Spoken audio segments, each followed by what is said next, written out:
guys, and welcome back to my channel.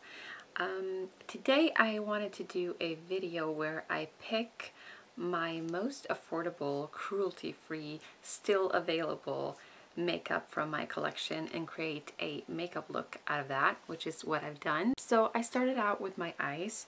I decided not to include any face primer or eyeshadow primer because I didn't really have any good cruelty-free ones that was very affordable to recommend for you guys.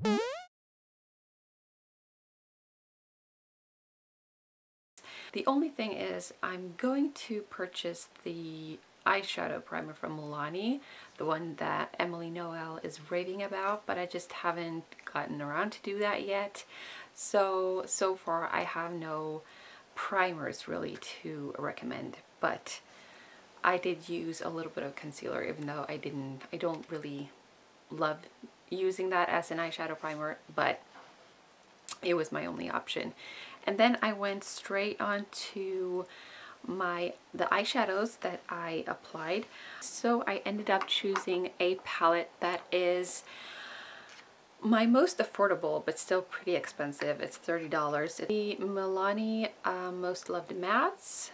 It has a mirror, it's beautiful. It has a row of more warm tones on this side, and then the middle has more like taupey purple, and then a more neutral side. And the neutral side is the one that I used. As you might understand from the name, they're all mattes, and they have incredible quality in them. They're very easy to blend, and they're just beautiful shades that I will highly recommend. I love this palette.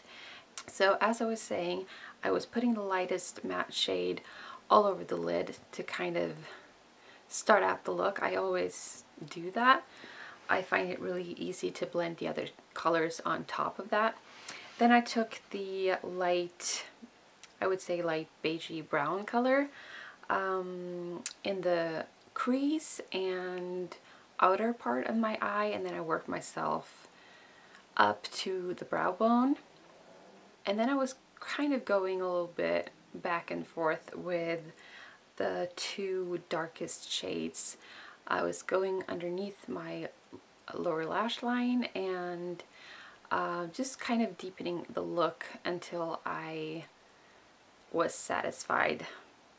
I went in with the darker matte brown in the outer part of my eye, kind of just to deepen the look, and then I took the darkest shade to intensify even more. Then I went in with the Essence Extreme Lasting Eye Pencil. This is waterproof and in the color Black Love. I haven't really used this eye pencil a whole lot before, so this was kind of testing, experimenting for me as well.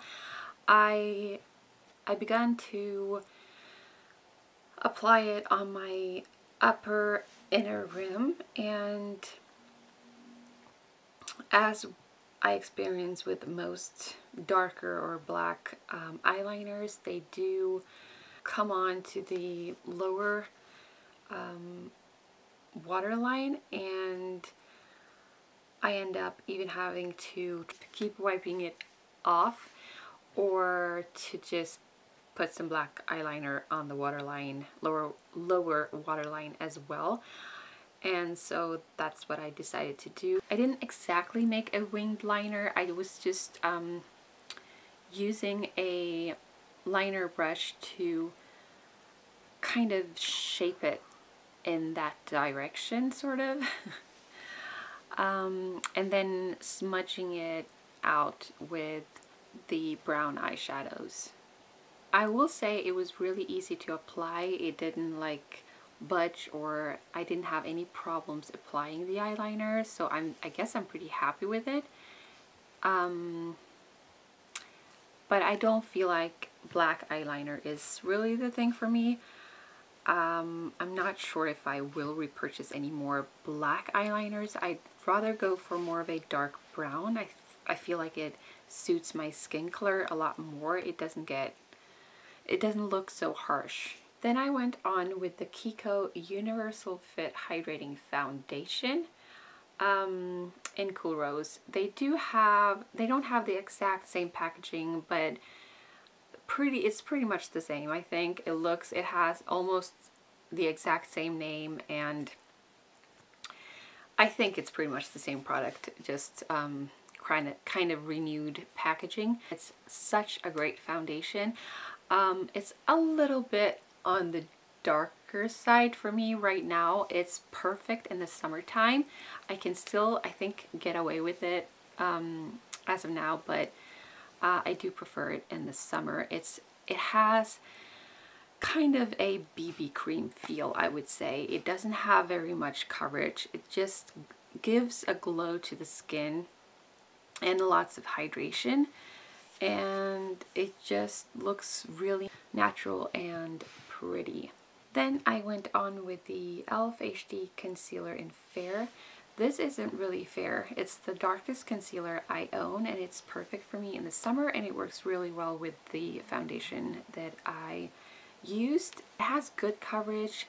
It's easy to blend in. It's easy, you know, to work with, and it doesn't settle in my fine lines. It just works really well with my skin. I have normal to dry and dehydrated skin, especially in the winter time. But this is probably one of my top, maybe my top three, within my top three concealers, and I will definitely repurchase. Then I went on with the e.l.f. Instant Lift Brow Pencil in Taupe. I think this is an average good eyebrow pencil. I must say I have gotten used to a little bit of a thinner pencil. So I think I prefer those that are a little bit skinnier. I feel like they look more natural and they're more easy to work with. And this is also a little bit too, I don't want to say waxy, because it's not exactly waxy. It's just a little bit like tougher to work with, I feel like. But I have seen so many people love this, and it is a good one. I'm not sure if I will repurchase. I think I want to try the other one from e.l.f. that is a little bit skinnier. Then on to one of my all-time favorite products. I've grown to really like this little quad. It's the e.l.f. Contour Palette in light and medium. It has a mirror, and as you can see, I really really been working on the contour shade here. I really enjoy it so much. I guess, well, you can always debate on which one is the contour shade, but this is really what works for me the most. And then I have a powder that I've used and a highlighter. So I mainly just use the powder underneath my eyes. That's really all I use powders for, pretty much.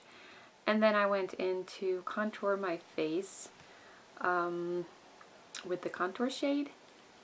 And lastly, I highlighted. I also used this highlighter on my eyelids to just to lighten up a little bit. This is one of my more subtle highlighters. So I wouldn't say it's a bad highlighter, it's just very natural and subtle, and I think it works perfect for a matte eyeshadow look where you just want to go more subtle and you don't want anything too gleaming. This is perfect, I think. And I also put a little bit in the inner corners of my eyes. Then I went in with the Milani Baked Blush in Luminoso. This has been a favorite of mine for years and years, and it is just beautiful. It's a peachy coral blush shade that works really well in the summertime, I think. It has a lot of, not like glitter, I would say, like, it's very shimmery. It almost has a highlighting effect, so you don't really have to use a highlighter, but I still decided to put a little bit on top, just because. But you definitely don't need to. I will highly recommend this blush, and there's just really a lot of Milani products I really want to try.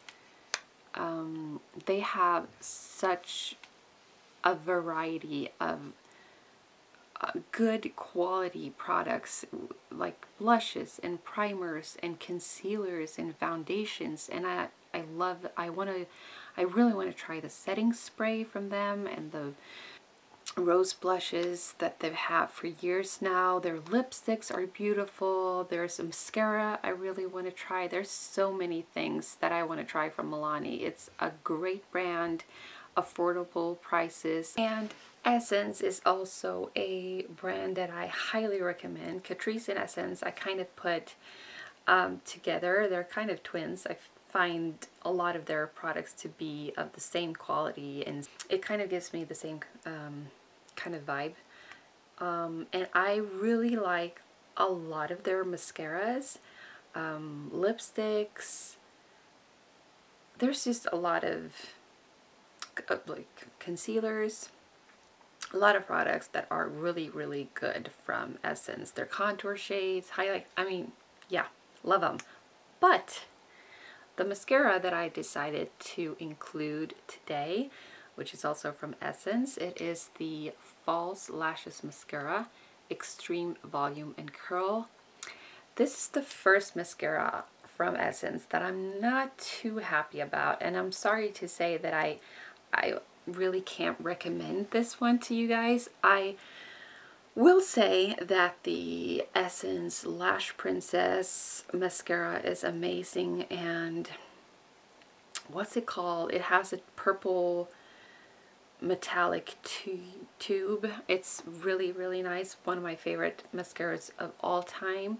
Love that one. But this one, it is really, I don't get along with it. It's super inexpensive, so it's not like a big loss for me, but I will continue to use it, and it works fine.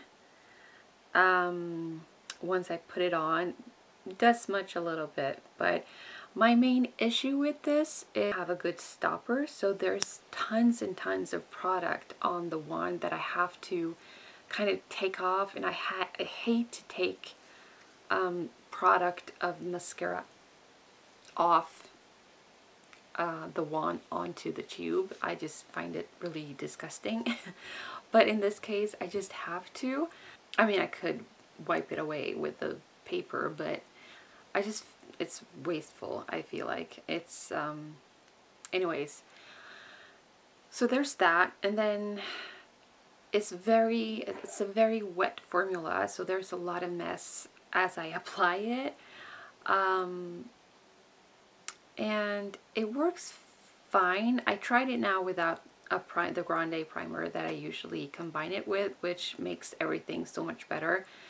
But alone, it's really difficult to work with. Then on to lips.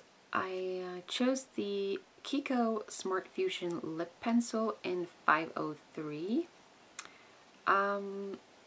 Just an average, really good lip pencil that works. It has a very nice neutral pink color, and then I combine it with the Essence Long Lasting Lipstick in Unforgettable. This is completely new, and I must say I think I like this better on its own, the lipstick. On top of the lip liner, I did decide to cover my entire lip with the lip liner. You definitely don't have to do that, but I just wanted to try and see how that worked. And I don't feel like it was the best decision. It might work better just to line your lips, as you're supposed to do with lip liners, but on its own, the lipstick is gorgeous.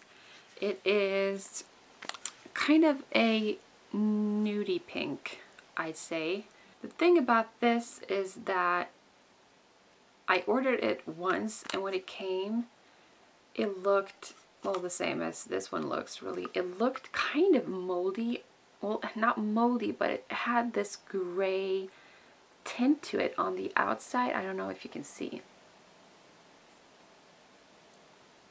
So I thought it was expired, and I told the website that or the store that I shopped for, and they sent me a new one.